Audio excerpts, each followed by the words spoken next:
Determining which boule is closest to the jack is the basis for the game of pétanque. How often has your opponent said, "It's my point," but you completely disagree?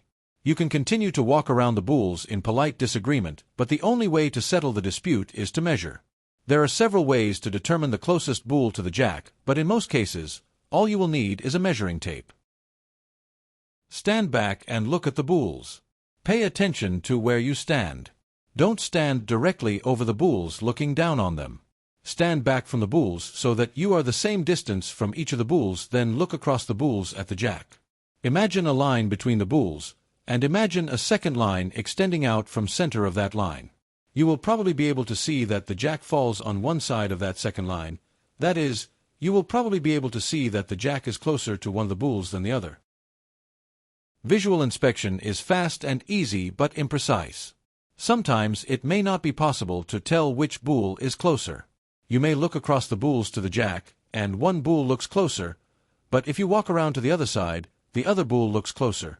So, when in doubt, measure. Measurement requires strong legs, steady hands, and good eyes, and may be difficult to do.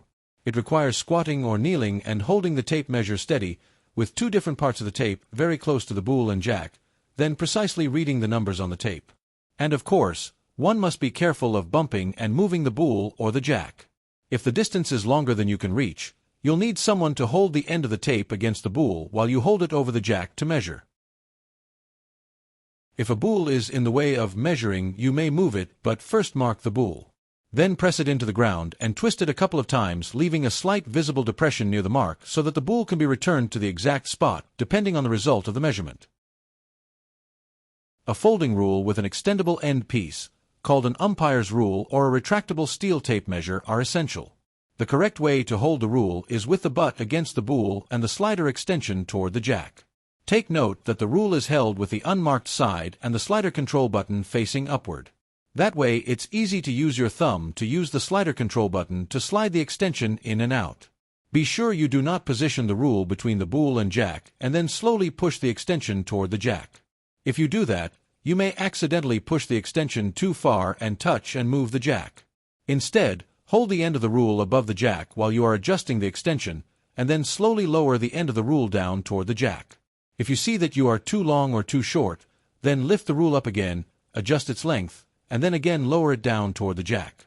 Repeat this process until you are satisfied with the measurement. The most common tool for measuring is a retractable steel tape measure. The proper way to use a tape is to measure across the top of the jack to the boule. Make sure that the end of the tape is positioned at the middle of the boule. If it is too high or too low, the measurement won't be accurate. Keep the tape above the jack, without touching it. Look straight down at the jack, and measure to the edge, not the top, of the jack. When the distances are very close, you may also use a caliper to measure the gap. If both teams measure, and neither is sure which boule is closer than the other, then play on, the point is null. The Classic City Pétanque Club, Athens, GA.